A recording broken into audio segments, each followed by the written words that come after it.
Like the alcohol condensation, the Claisen condensation can be done intramolecularly as well as intermolecularly, and it has a separate name. I don't know who Herr Dieckmann had to pay off to get his known name associated with someone else's condensation. Just by making the minor change of working with the cyclic material, but there it is, the Dieckmann condensation. Simply a cyclic version of the Claisen condensation.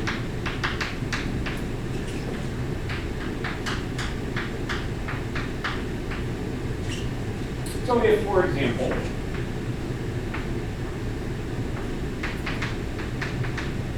we were to start with cyclohexene and treat this with ozone dichloromethane, followed by an oxidative workup with hydrogen peroxide, we would generate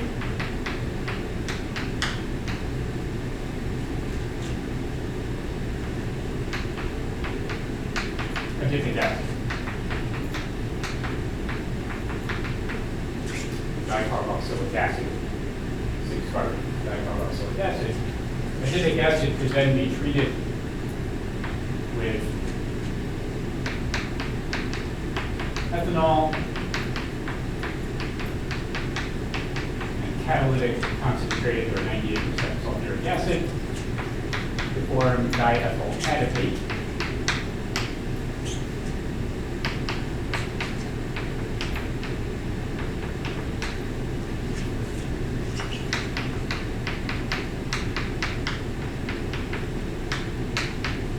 By the Fischer experimentation.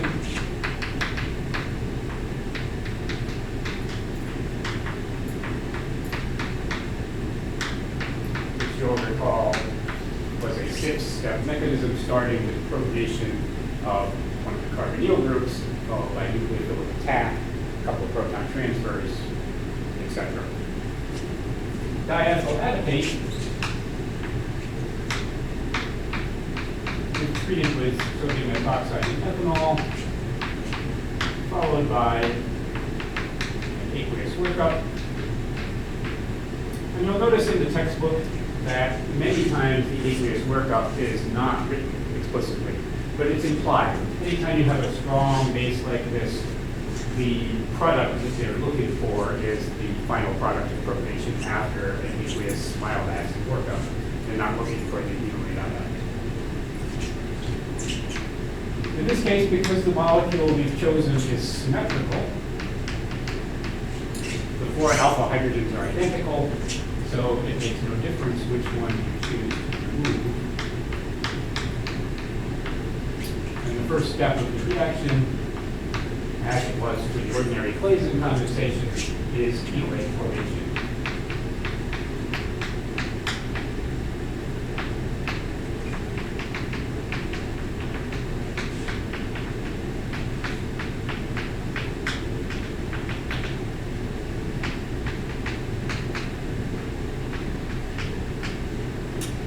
Why I wrote that one out as CH2CH3 and all the others as CET, but corrected that problem now. This enolate can now come back in and attack itself. The intramolecular reaction almost always being faster than the intermolecular reaction because kinetically the likelihood of one end of the molecule running into the other end of the molecule, at least for smallish rings, like a 6-membered ring in this case, is greater than the likelihood of the 2 molecules colliding. And we can further enhance that by running this as a relatively dilute solution. So the likelihood of 2 molecules colliding with one another is relatively low. The product of this reaction will also be very stable. And so the equilibrium, even if we had it reacting intermolecularly with another one, the equilibrium would eventually go towards the cyclic product. So the product of this, so here's step 1, right? That's enolate formation. And we have step 2, which is the nucleophilic attack.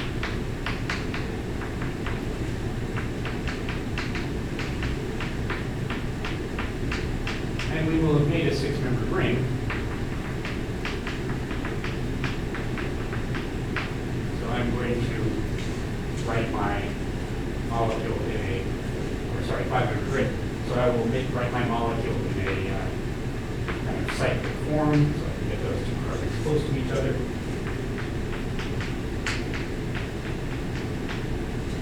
The 5-membered ring is relatively favorable.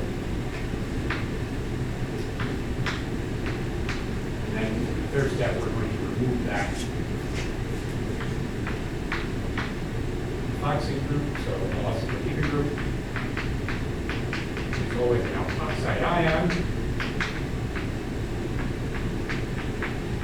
Not a good leaving group, but the alkoxide ion is already in solution, so in strong base, loss of the alkoxide is not that unfavorable. We now have a ketone.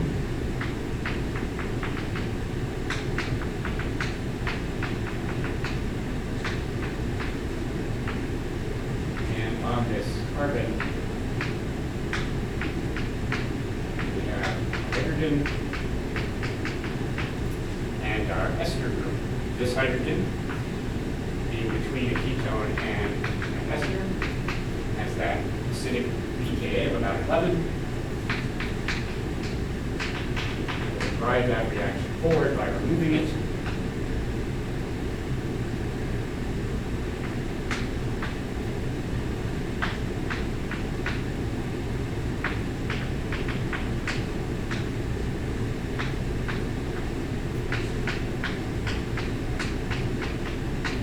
Form the ketolate, preferred on the ketone because of the stabilization of the other carbonyl.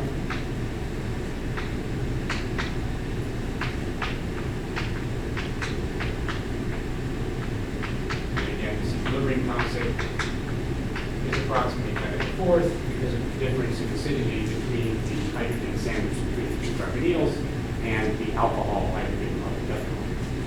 The workup with ammonium chloride will regenerate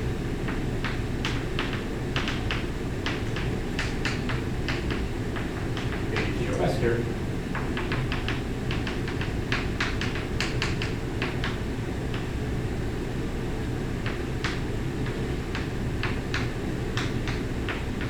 Final product.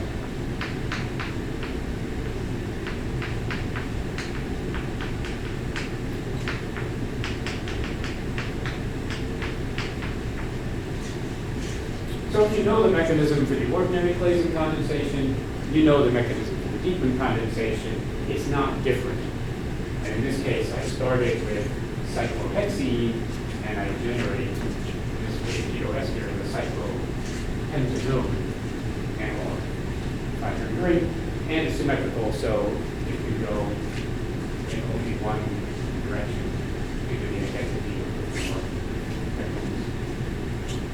the Dieckmann condensation can also work if one side is ketone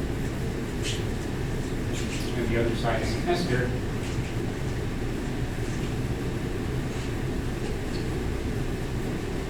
And the product will be a 1,3-dione, as it was in the A-site version.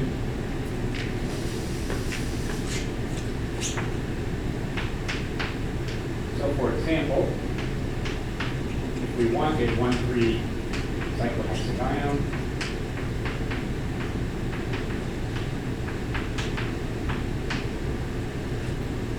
we could think about forming that from a Claisen condensation. To do that, we would want to do a retrosynthetic analysis, and we know that the third step of the Claisen condensation is the loss of an alkoxide leaving group, so we have to put the alkoxide group back.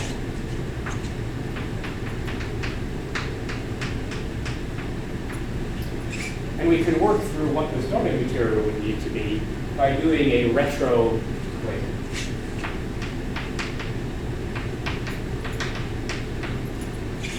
Where the first step would be to attack one of the carbonyls. In this case, it's symmetrical, so either carbonyl can be attacked to give the same product.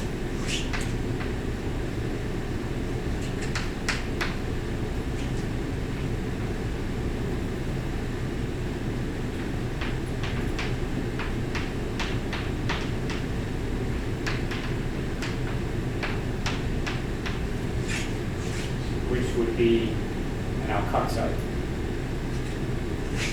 If instead of taking the methoxide back out, it broke the carbon-carbon bond, which would normally not be a good leaving group, right? A CH2 minus would be a terrible leaving group. We'd never do that. But the leaving group will in fact be enolate.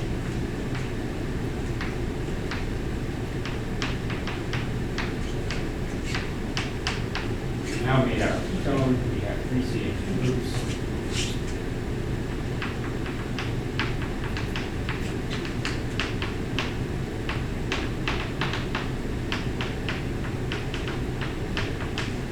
And we have an enolate ion. So if we were to number our carbons here,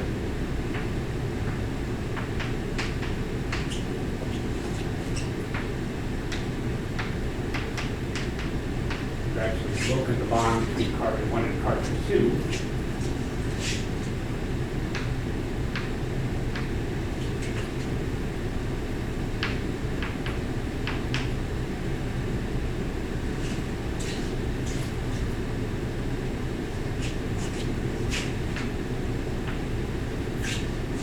And our enolate is to the methyl carbon 2. Bond, and we broke the bond between carbon 1 and carbon 2. This can get coordinated by methanol.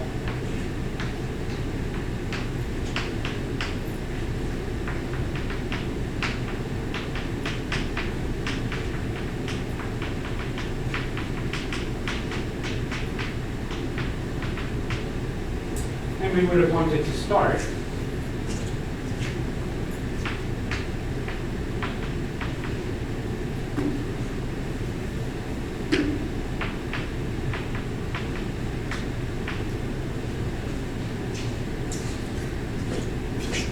number this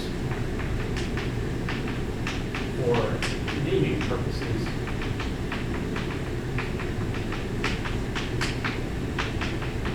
We would start with the most oxidized carbon. So it's methyl hexanoate, but we have a carbonyl group at carbon 5.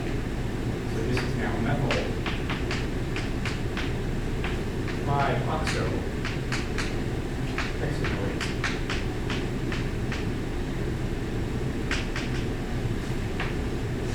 The oxo is the prefix for a carbonyl group, ketone carbonyl elsewhere in the molecule.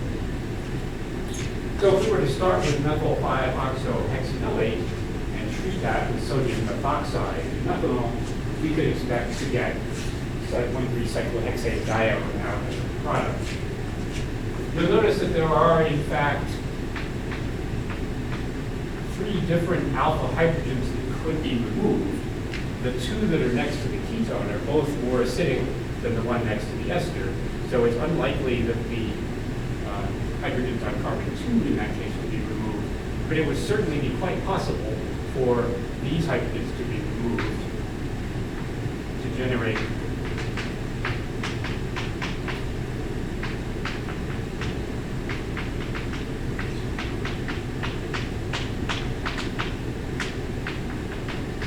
another enolate different from this one. And in fact, this is a more stable enolate.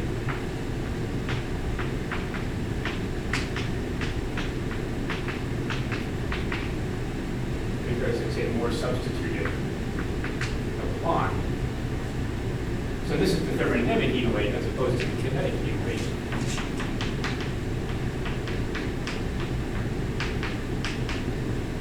But under equilibrium conditions, we would expect to have more of the thermodynamic enolate.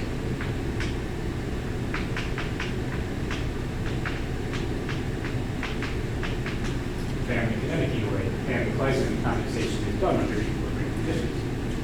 So the question becomes, why does that more stable enolate not react with the ester on the other end to give the other product of Claisen condensation?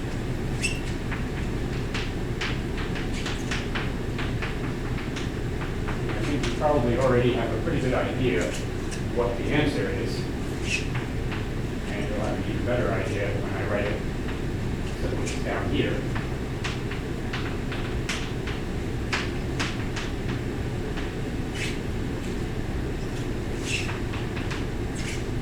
for that enolate to come in and form a new carbon-carbon bond, we are now looking at a 4-membered ring. That's not going to be very favorable.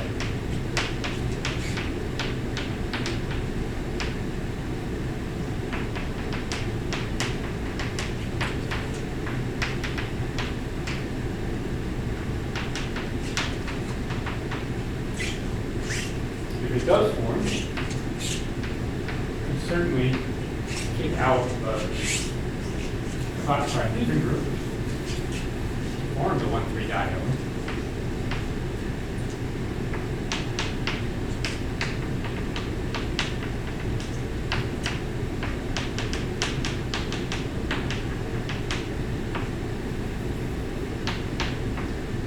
So notice that we just put an sp2 hybridized atom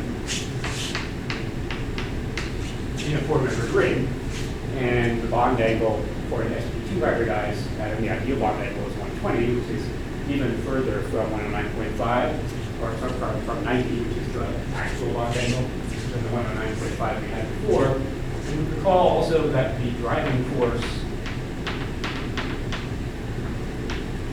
that made this equilibrium favorable in the first place is to take this hydrogen off to generate an enolate. And to do that in this case, we now require 2 sp2 hydrocarbons.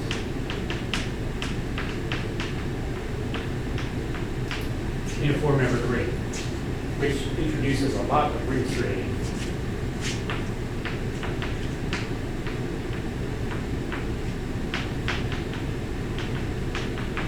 And certainly a lot more ring strain than in the 6-membered ring product.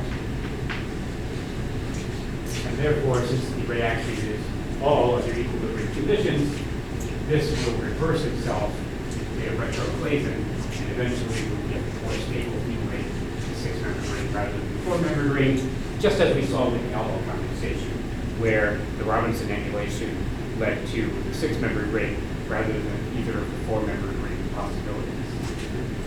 And it's even less favorable to remove one of these hydrogens, which would again yield a 4-membered ring, but not a reaction that can be driven forward even, because there's no leaving group attached to this carbon. So unfavorable to remove the less acidic hydrogen, unfavorable to generate the beta hydroxy ketone as opposed to the beta ketone.